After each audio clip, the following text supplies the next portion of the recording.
In 18 years of clinical practice and working with chronic pain sufferers, I've found that there are a number of commonalities and patterns that play out over and over again with regard to the objective exam findings for people suffering from the most common chronic pain conditions in the world. At the same time, one of the biggest challenges in working with this population are the individual differences in these people's subjective pain experience. So you could have two people with the exact same diagnosis, and the intensity of the pain that they feel, the way that that pain impacts their lives and their prognoses can be completely different. And that's because pain is influenced by so many different factors. And there's research now showing that genetic differences may partially explain the variance that we see when it comes to things like pain sensitivity, pain reporting, susceptibility for developing chronic pain, and even response to treatment. And so recently, I got to sit down with an expert in functional genomics to talk about some of this research and the best way that a chronic pain sufferer can use this kind of genetic information to improve their life. I think that, science fiction and pharma and medicine has put forward this idea of a genetic solution to every problem. And the reality thus far has not panned out in that direction. And I think, the classic example of expectations versus reality is the Human Genome Project itself, where, the fly genome was decoded as a precursor. And there was something like 16,000 genes that they found there. And they said, well, based on this and it just being a little fly, we're going to have, 175,000 or 200,000 in humans. And then we found that there was like 20 or 25,000. And it was this really shocking moment, and a lot of years have gone by since then, but it was really shocking for everyone that we weren't much more complex. And so what I would love to hear you talk a little bit about is kind of expectations versus reality. What are some of the things that people think about genetics, and why haven't we seen genetic solutions to all of these health problems and things of that sort? So, we're genetically one step away from being a banana, like literally. That's how similar we are. We're genetically very close to pig, swine, and there's about 22,000 genes. Some people say 25,000 in the human genome, and that's been going on for decades. So the thinking was that each gene will solve a problem. We're going to get rid of cancer, we're going to get rid of AIDS, we're going to get rid of blindness, we're going to get rid of fibromyalgia, and there's a gene that equals each one of those things, which is the same broken perspective that our healthcare system works from, that these things are innate and not caused by environment, nutrition, lifestyle. The chronic pain that you do such a good job helping people with, they didn't just wake up and have one day. Like something had to happen in between no pain and pain, right? And so this broken perspective is how genetics was also researched. So going back to what you're saying, this infinite complexity we thought we were going to find wasn't the case. It's actually so much simpler than we think, which is, here's how the body works. There's some jobs that your body has to do, and we already understood that. Biology was already known. Now we reverse engineer what genes instruct the quality of the job. So how well do I make a hormone? How well do I detoxify something? And then what am I wired for? Like who am I? Am I meant to be out in the sun all day or not? Am I meant to be doing cardiovascular training or not? Do I eat plants or not? Because the code doesn't lie. And so when you approach it that way, first of all, of the 25,000 genes, whatever you believe, there's really only 100 that you care about. The rest is noise. Yeah. Wow. Explain that a little deeper. Sure. So the functional genes, meaning the major biological pathways that we know drive most chronic disease or prevention thereof, like hormones, neurochemicals, immune system, inflammation, metabolic, like breakdown of foods. Those are the big things that we already know we need to work on. And there aren't that many genes that drive each of those steps. It's pretty easy to understand. The rest of the genome is like is my nose 1 inch or 1.2 inches? And I can buy a mirror and figure that out. I don't need a genetic test. You know, what does your beard look like? Your skull structure? Although there's hormones and things driving the big picture, the fine nuanced details are specific genes, right? So, but the majority of the genome isn't so actionable. And so this big research that's going billions and billions, literally billions and billions of dollars, trying to find the needle in the haystack. Let's solve autism. Let's find the autism gene. Instead of saying let's stop adding heavy metals into children as they're trying to develop neurologically, right? And then certain children don't have the right detox pathways to be able to clear those heavy metals. So the same genes, 100 or so of them, apply to all the scenarios that we live in, our environment, our nutrition, and our lifestyle. The way those inputs come in and then the cascade of what happens after that, it's the same 100 genes every single time. The rest of the stuff is innate. You either have sickle cell syndrome or you don't, right? You either have a rare genetic cancer or you don't. But 96% of cancer isn't rare or genetic, it's caused.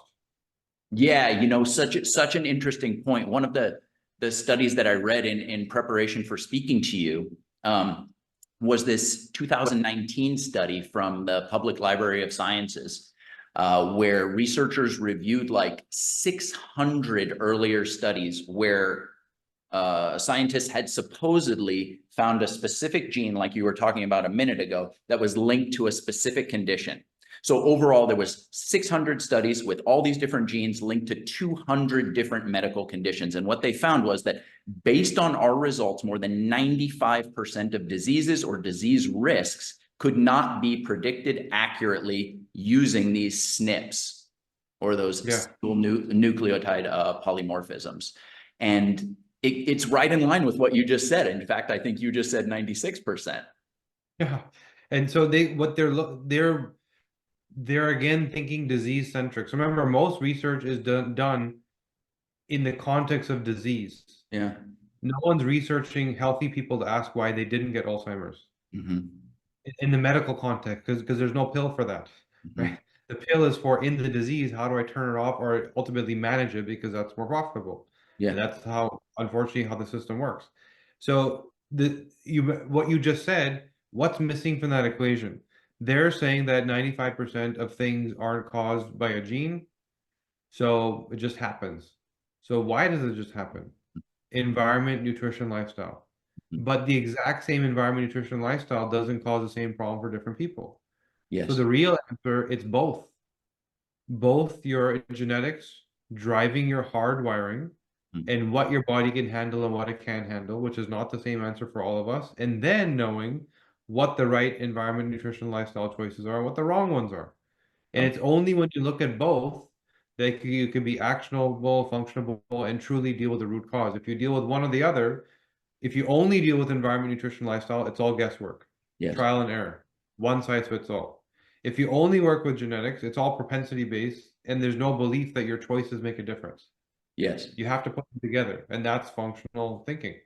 That's an excellent explanation rather. One of the things that always bugged me about the genetic explanation for the genetic bias for explaining all of these things is it's so depressing and scary, because if your genes are your destiny, you can't do anything about your genes. Maybe you can wait for some kind of genetic modification therapy to come save your life, but essentially it's disempowering you and forcing you to be reliant on a technology that hasn't even been developed yet.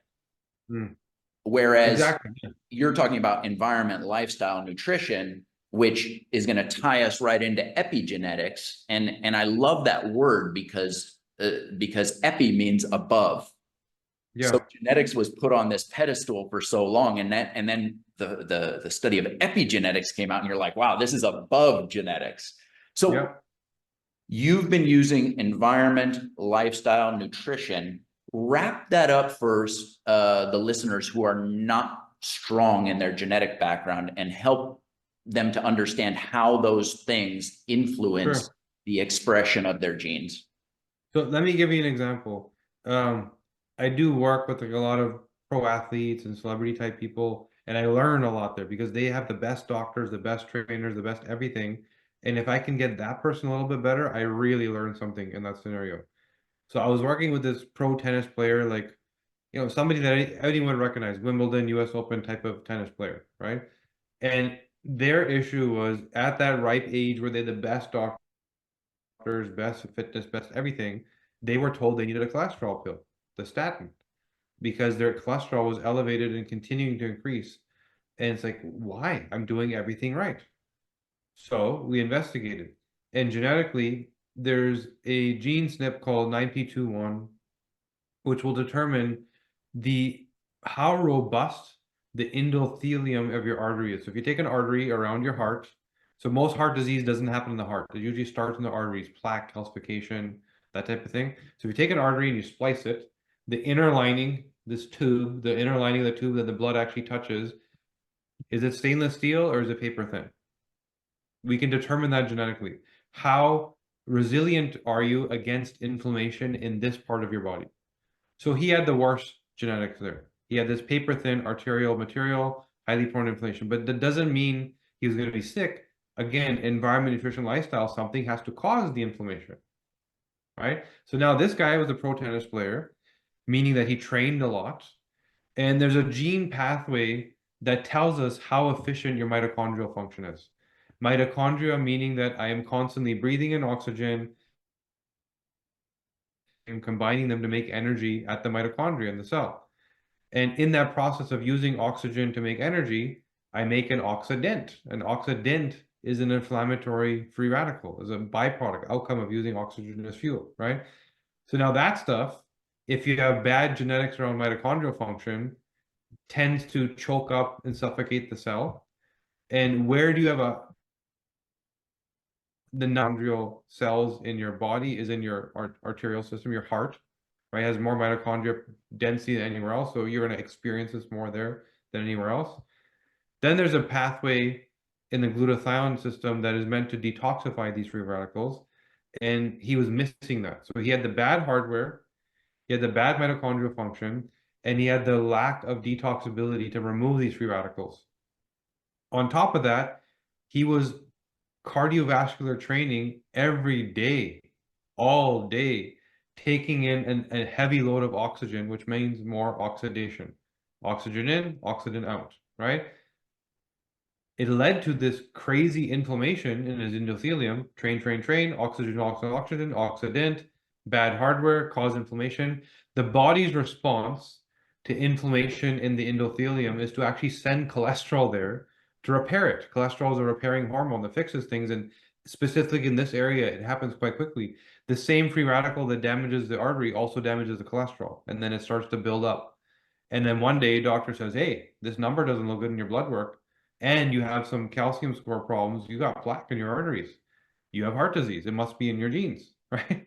And what was really in his genes was bad hardware, bad detoxification, but none of it would have triggered a problem without the misaligned habit of the constant cardiovascular training that he was not genetically designed for.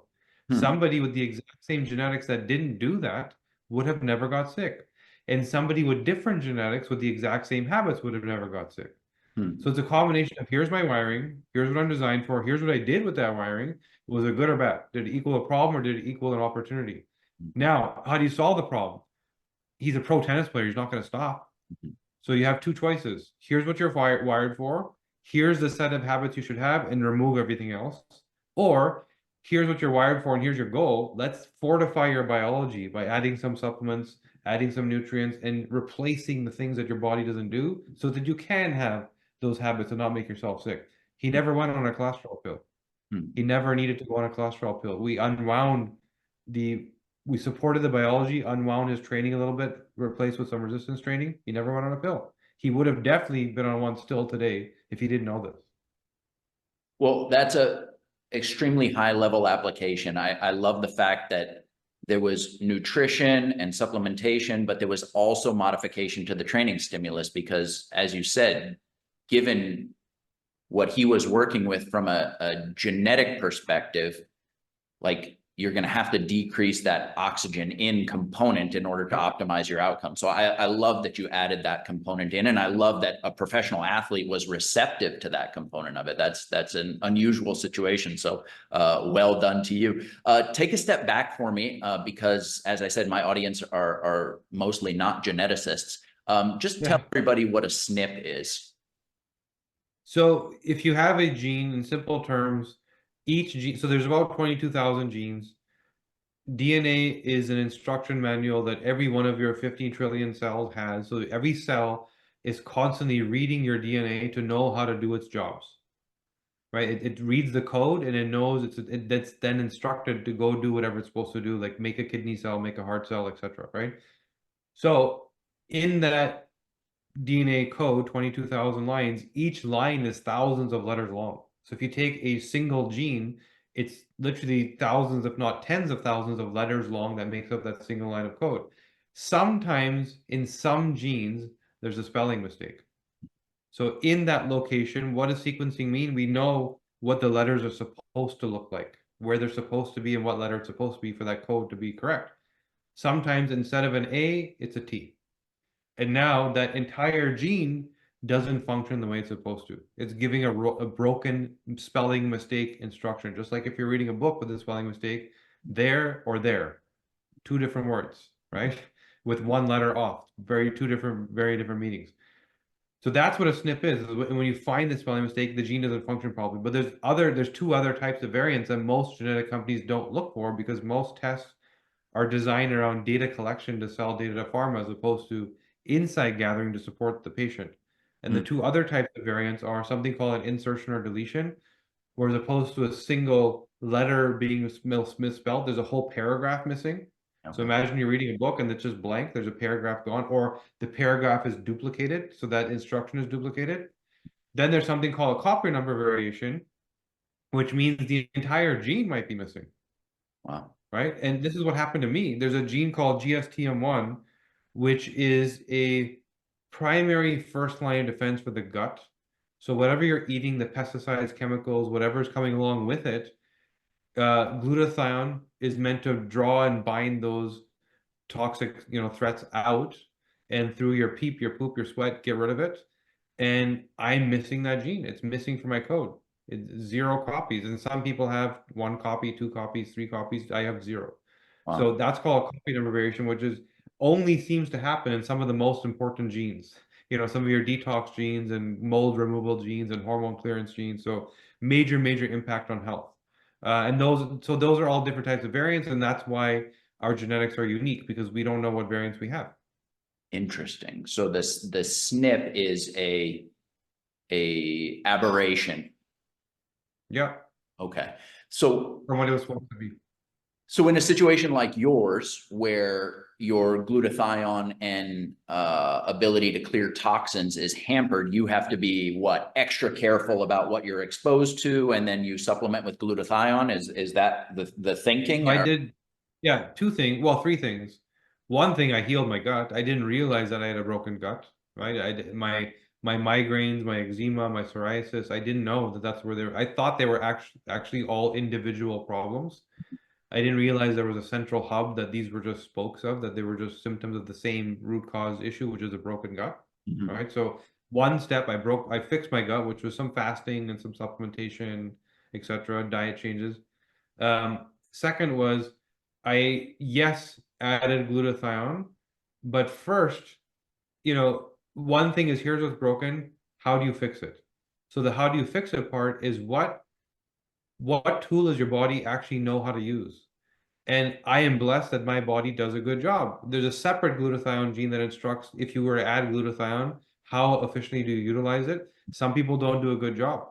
So some people will go to a naturopath and be told that they have an inflammatory level or toxic load of some sort, and be given a glutathione IV, and they feel horrible.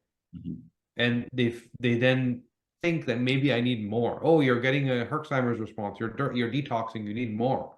Give more, feel even more. So they end up bedridden. Why? Because if you don't have the right genetics driving the utilization of glutathione, it doesn't only bind onto toxins, it also binds onto minerals and nutrients that you need, and your cells are getting 0 nutrition.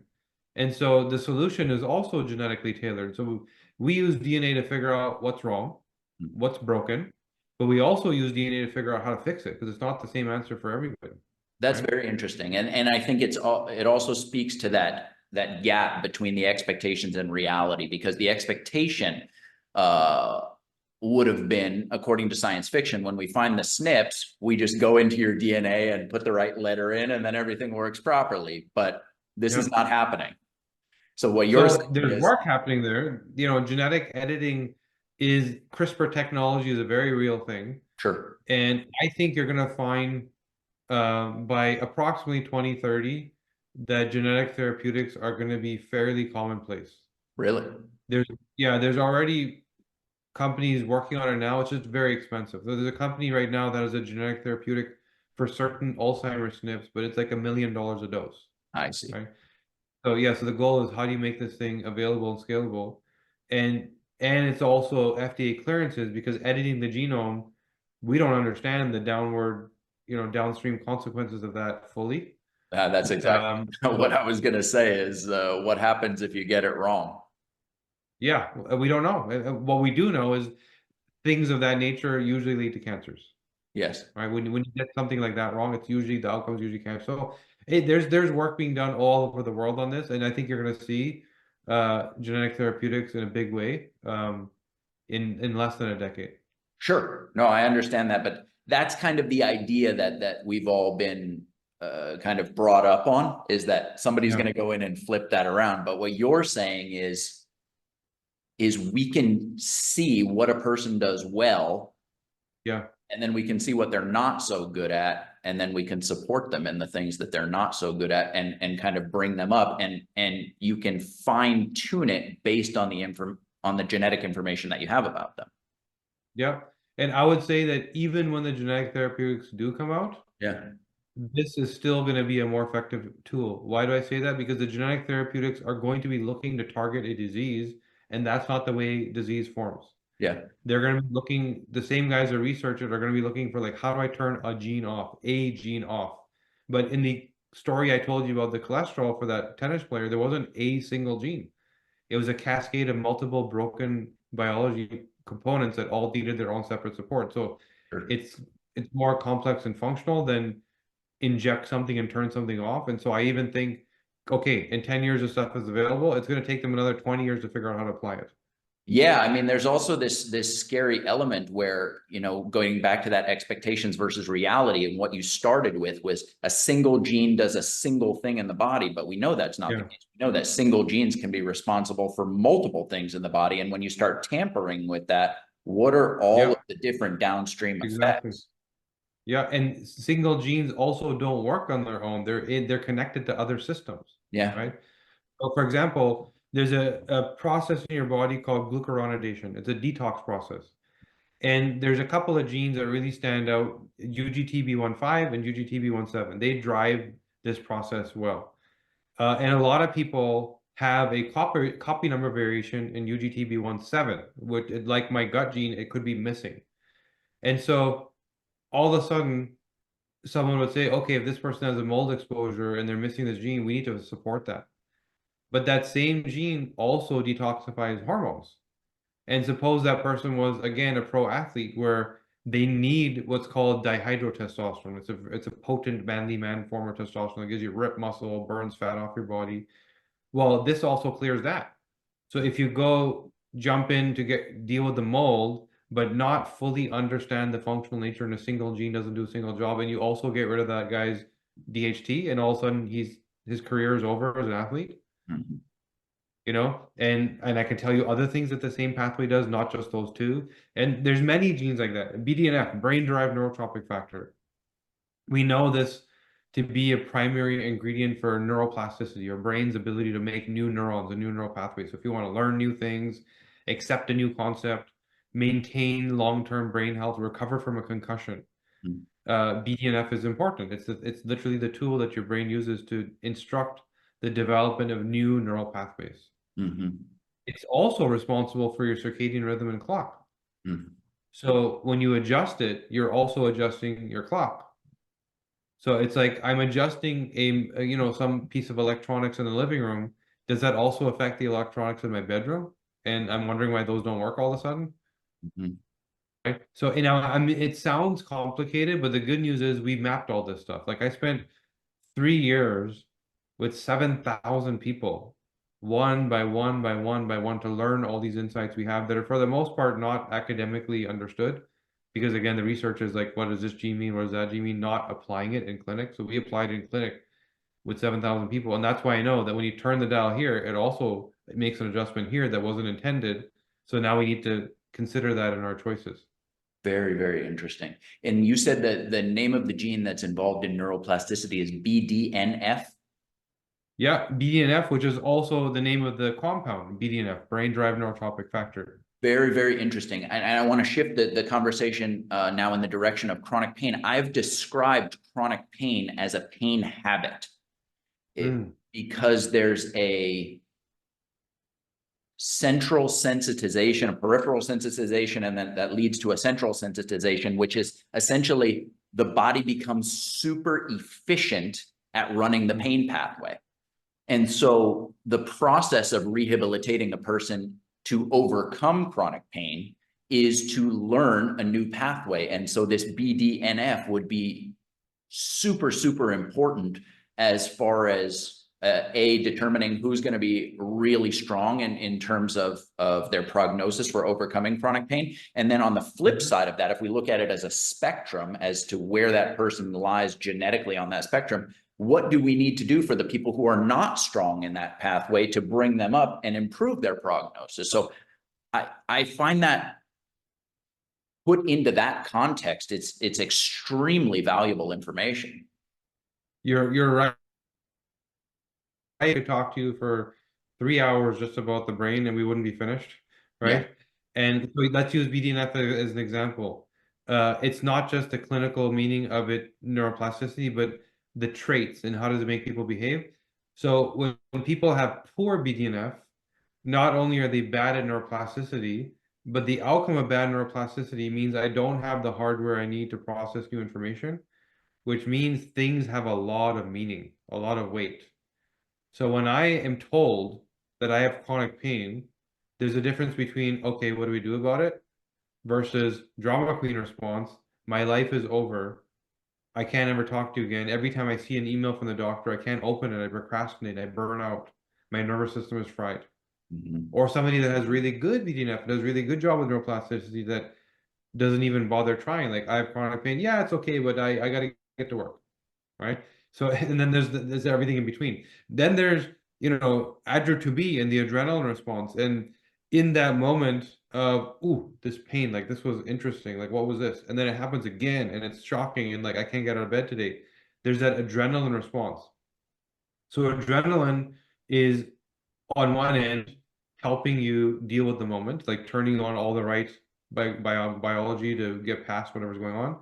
But it's also helping you imprint and remember the information. So when you're in an adrenaline moment, your body is in a very heavy way imprinting everything that it's experiencing to make sure you don't make that mistake again. It's a survival response. Sure. And some people that have broken ADRA2B genetics around adrenaline imprint not only the information, but also the feeling, Yes. trauma.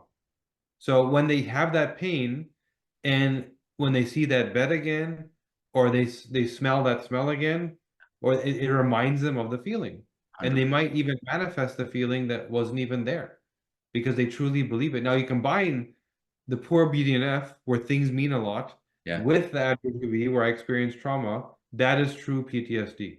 So that's Right? super interesting. And there's a ton of research in chronic pain to support these kinds of ideas. So the two examples that you gave there are the person who's devastated when the doctor tells them that they have chronic pain and they have a pathway that is kind of contributing to that situation. We call that pain catastrophizing. And we know that the person who catastrophizes, automatically their pain gets worse. On the flip side of that, we automatically know that the person who engages in behavior where they're helping somebody selflessly, we know that it reduces pain levels in the body. We know that gratitude reduces pain levels in the body, like selfless acts. So it's like, what do you choose to do with that information? But it's very interesting to hear from you that there is a genetic predisposition that pushes you into those directions. I can tell you that, especially now for women, anytime I'm dealing with a mature woman, say 40 plus, Mhm. who's coming in with, I have this problem,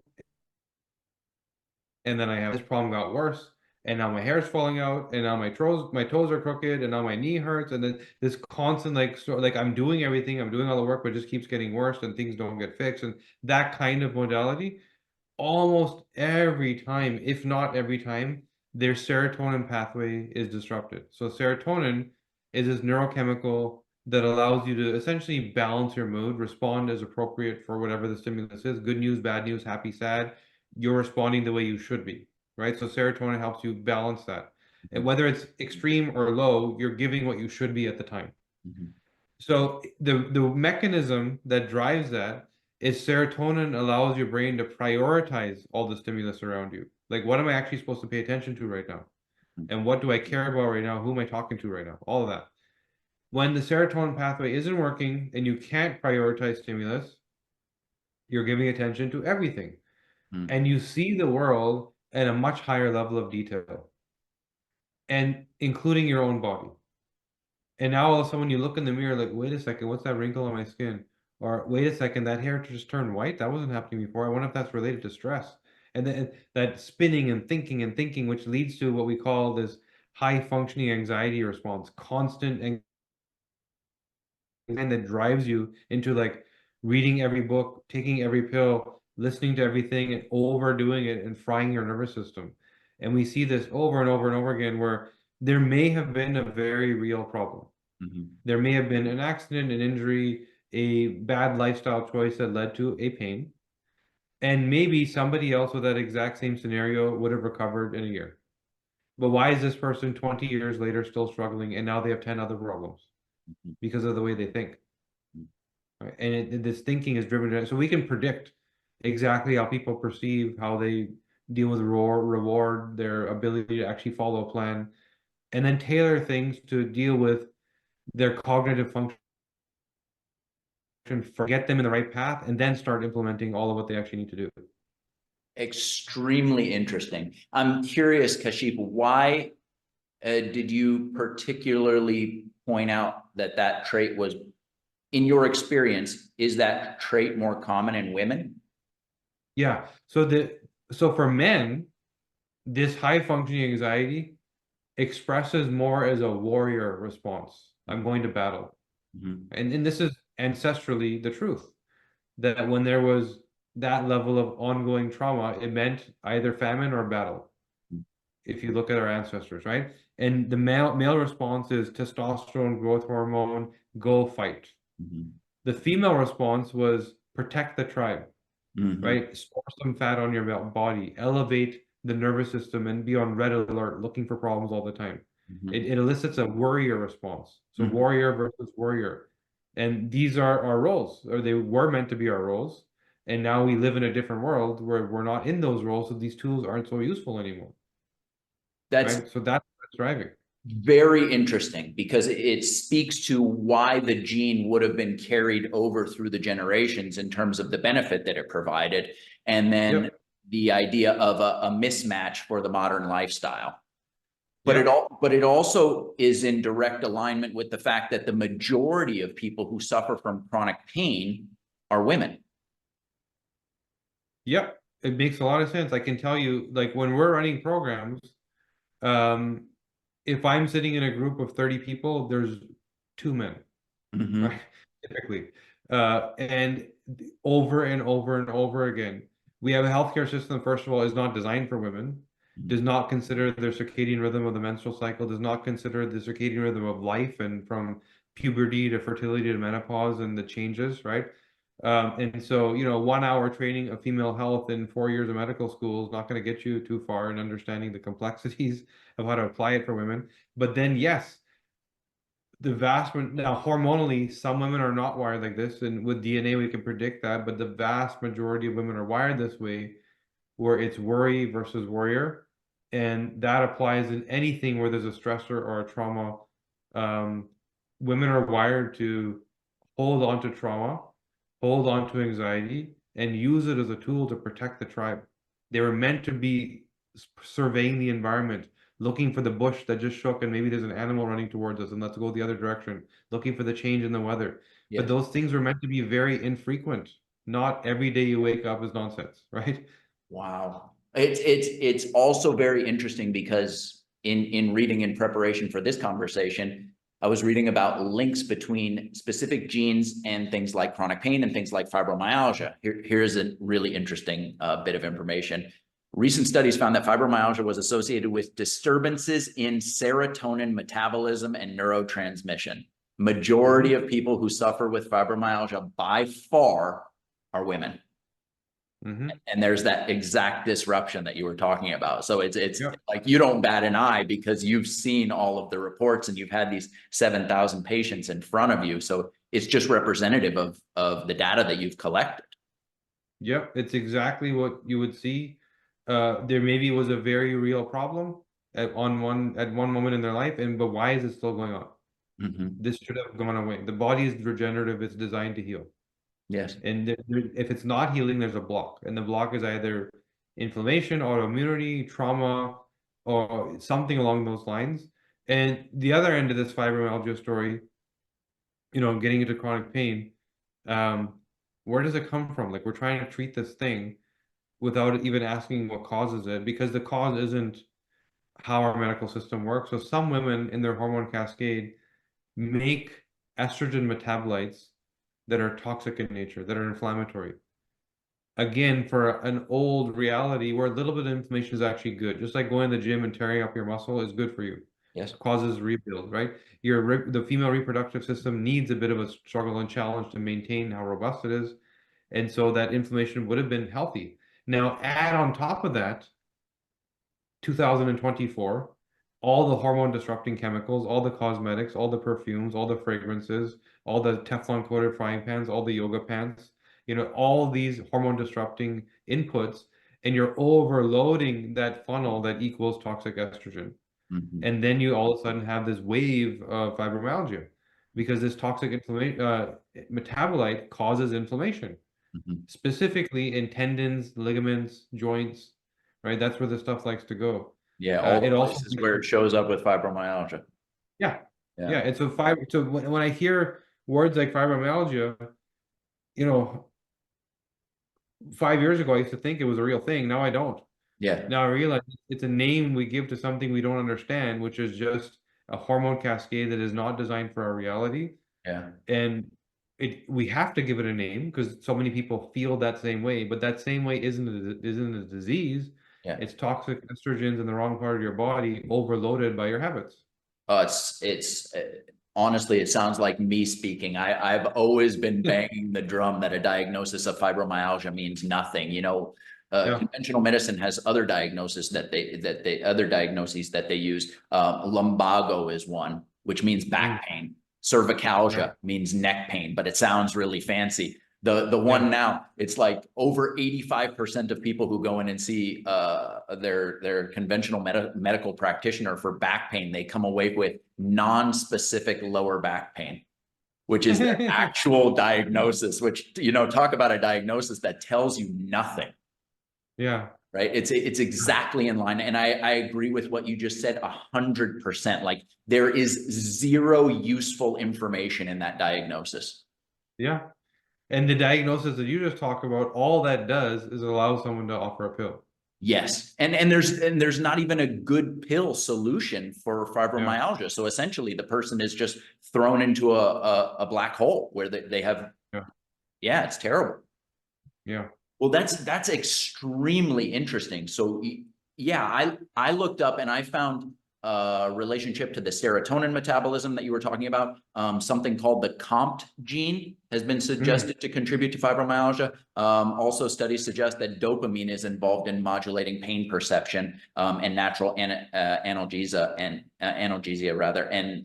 But the main thing at the end of these long reviews of all the studies on fibromyalgia and genetics was, quote, the genetic studies conducted over the past 2 decades have not completely explained the molecular mechanisms of fibromyalgia.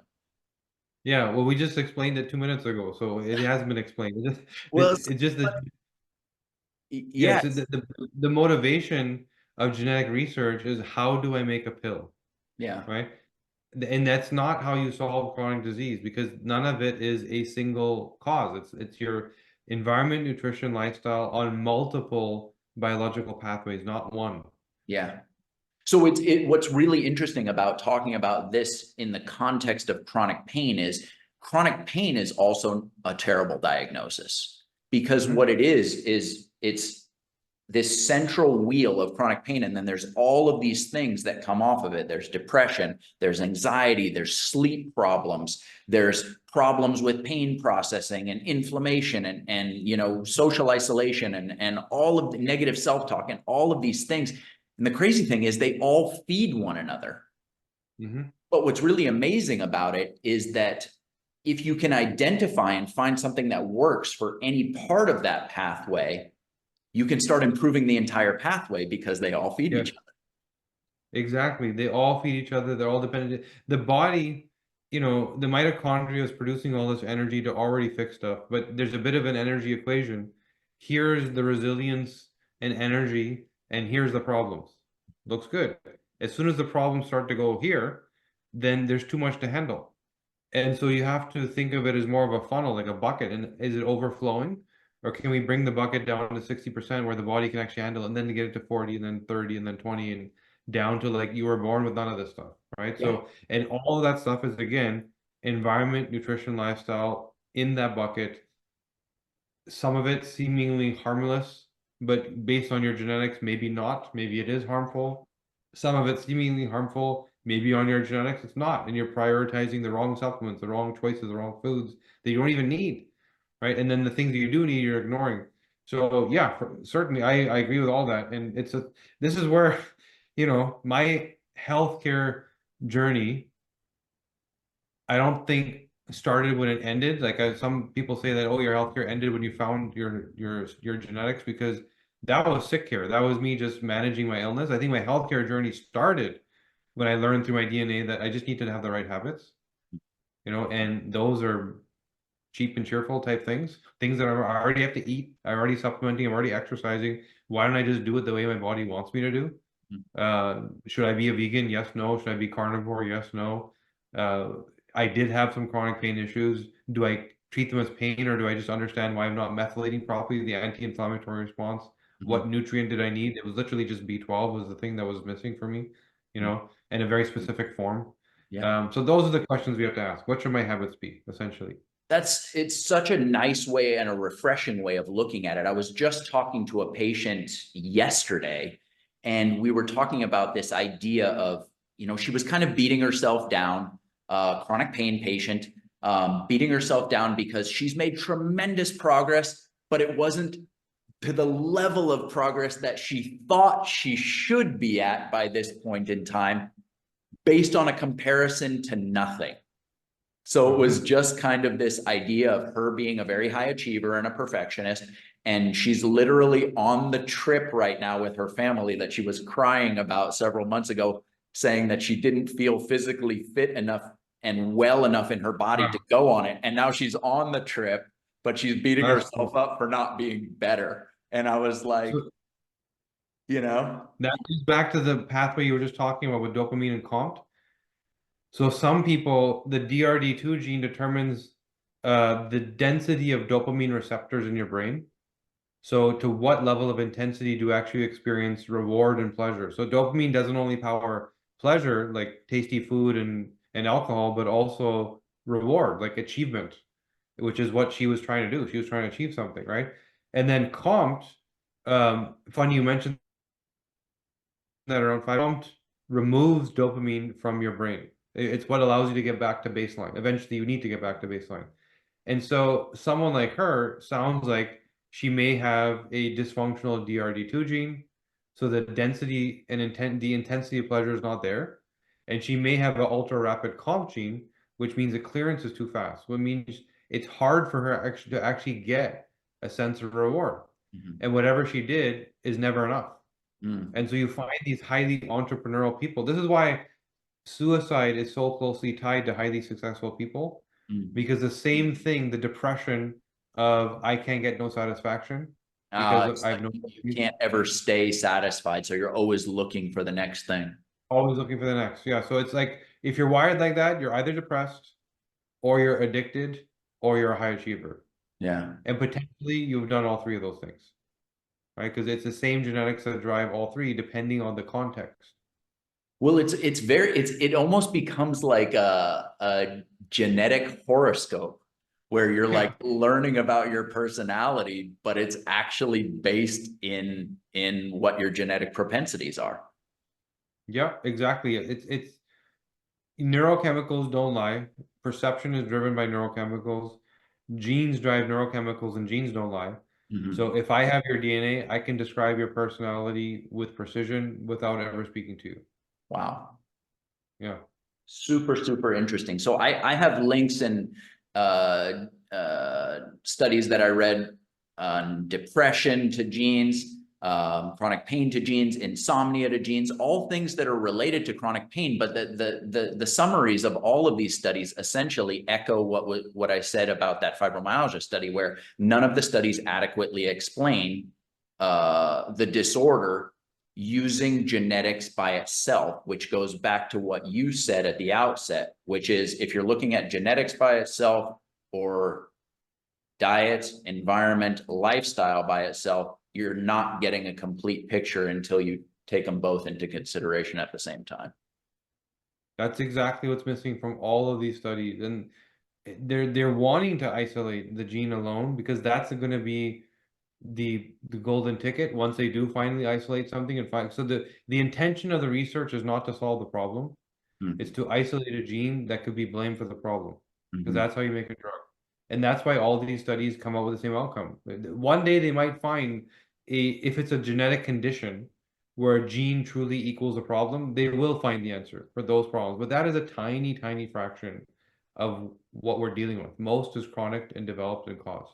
Yeah, I mean, as we said at the outset with that 2019 study, it was like less than 5%. So it Yeah. makes more sense to me to take your approach and focus on, the 96% Hmm. where we have an opportunity, an amazing opportunity to make significant differences in these people's health outcomes with relatively small modifications. I mean, again, if we take the example of the tennis player, small change in training and a little bit of supplementation, and you radically alter that person's outcome. Because if they're in their 20s and they're being recommended a statin, what's going to happen to that person if they stay on that same course for 3 or 4 more decades?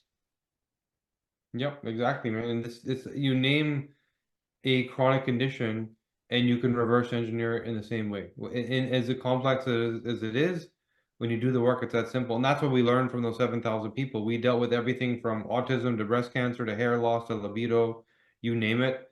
And we kind of reverse engineered all of them. And all of them have a similar story where it's very easy once you figure it out. Super, super interesting. Talk to me a little bit about the concerns that people have about genetic testing. First of all, what's involved? My understanding is that it's a swab inside of the mouth with like a Yeah. Q-tip, and then you bottle it up. So there's no pain associated with the actual testing procedure. Is that accurate? Yeah, it's usually either a swab or you're spitting into a tube like a saliva sample. And Okay. there are definitely concerns with testing because here's the dirty secret. Your DNA doesn't change. So what does that mean? It's the only test that you only do once and you never need to do again. And that is not a good business model. So the entire industry where literally billions of dollars went in to fund this research eventually had to commercialize, and testing is the first thing you do. It wasn't like blood work or hormones or whatever that you do it many, many, many times ongoing. You do it once and you're done. And so the investors all said, well, this isn't fun. We put all this money into this stuff to sell a single test to each person. So all of these genetic testing companies became data selling companies. So they said, well, the real reoccurring business is I have someone's DNA and I can ask them questions about their health history and I can sell that to pharma. And guess what? The $300 or $400 that someone's willing to pay me for a test, pharma is willing to pay me $5,000 to $10,000 on the back end per data set. If I can get your signed consent for research, sometimes 20,000 if you have a rare condition that they want to research. And so the model. Now the problem in that equation is the test is no longer designed for you. You're not the customer anymore. Like you are the product at that point. The customer is the person that's paying 10 to 20x what you're paying. And so this is why a lot of people are underwhelmed by genetic testing, because it is true. Data is sold, data is mined, data is leased to other people for research. And so the tests are designed to collect a mass amount of data as opposed to being more accurate with collecting less data that actually matters and then diving deeper. Like remember I mentioned there's copy number variation, so missing a gene. They don't bother testing for that because it's a whole other test you have to run, and pharma doesn't care about that. Pharma cares about the SNPs that you talk about, the SMPs, right? So you end up with this business of collect as much data as possible. It's probably not as accurate anymore because we collected too much data, but it's what our pharma partners want. And now you make some, edutainment level product for the customer that makes them feel like they went through an experience and they're done. Versus let's change your life and figure out why you have fibromyalgia and that you should wake up with it, wake up without it a week from now. That's what really we should be getting from genetics, but the research dollars didn't drive that. So this is what we did. And so we make it a point to destroy the sample after the testing is done. It's literally that sample's worth a lot of money. We destroy it. We make sure the data is anonymized and aggregated. We make sure that only the user can log in under their secure portal and access it. We just see a barcode. We don't even know who the person is. So not in that business of selling data, in the business of providing insights. Wow. That is a big departure, and I know that it's going to be a relaxing breath for my audience, because a lot of people have major concerns when they hear about, companies, the large scale genetic companies that are selling off mass amounts of people's data, and people, they don't want their data sold off. And a lot of people are very nervous about having their information floating around out there, and what people might do with it. So it's pretty incredible that you've gone just 180 degrees in the opposite direction, where the data is completely anonymous, and you even go so far as to destroy the sample. Yeah, I mean, to be straightforward, if I even tried to sell the data to pharma, they wouldn't want it because we're not in order to solve the problems people want solved, we're not looking for the mass data collection. We're looking for the functional genes, and they're not interested in that. Mhm. So we had to make a conscious decision. Who are we serving? Mhm. Are we serving the data buyers? Are we serving the people that want a promise fulfilled of tell me everything my DNA has to tell me? So what we're testing for and how we analyze it is completely different. It's not even what they want. Absolutely fascinating. So Yeah. what is the standard testing kit from the DNA company look like? What's involved, and what type of information is somebody going to get when they go through that process? So the saliva collection kit takes usually about a month to process, and you again create your own account in that secure portal. The barcode allows us to access or upload the data to your portal so that it's under your name. We don't know who you are, but you have access. Then you're going to go through 6 major systems, which are everything around your brain, mood and behavior, anxiety, stress, addiction, depression, all of that stuff, and understanding why you feel a certain way and why that same thing that feels like a burden is probably actually a useful tool that you can unlock. Then we get into sleep, the genetics of circadian rhythm and anxiety and sleep disruption and the different reasons why people have poor quality sleep. Then metabolic health, so what are you supposed to eat, your insulin response, your micronutrients, what dosage, what frequency. So a lot of how to structure your nutrition exactly the way your DNA wants it. Then inflammation, detoxification, so all of the cellular health functions like glutathione and methylation, anti-inflammatory response, mold removal, hormone removal. So what causes the terrain to be broken, which is inflammation and autoimmunity.